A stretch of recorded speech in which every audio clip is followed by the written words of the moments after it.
சகாயம் IAS அவர்கள் ஒரு பேட்டியில் சொல்லும்போது கூட சொல்லியிருந்தாரு, இந்த அரசுக்கு வாழ்த்துக்கள், யாரையும் தப்பு பண்ண விடமாட்டேன் அப்படின்னு விஜய் அவர்கள் சொல்லியிருக்க வரவேற்க வேண்டிய விஷயம்.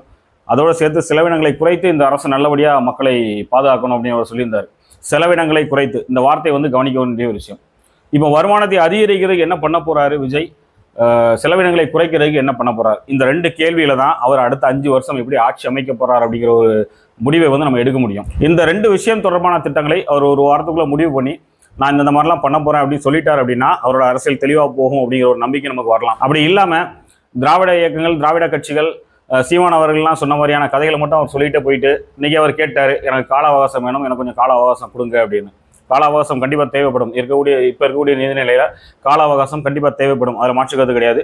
ஆனால் இதையே சொல்லி தப்பிச்சு போகிறது அப்படிங்கிறதும் சரியான ஒரு விஷயமா இருக்காது. எல்லாரும் எதிர்பார்த்தது முதலமைச்சர் ஆன உடனே நித்திப்பொட்டில் அடித்த மாதிரி ஏதாவது சில திட்டங்களை சொல்லுவார், இந்த தமிழகத்துடைய பொருளாதாரத்தை சரி பண்ணுறதுக்கு அப்படின்னு எதிர்பார்த்தோம். ஆனால் அதுக்கு அவர் கால அவகாசம் கேட்டு கடந்து போயிட்டார்.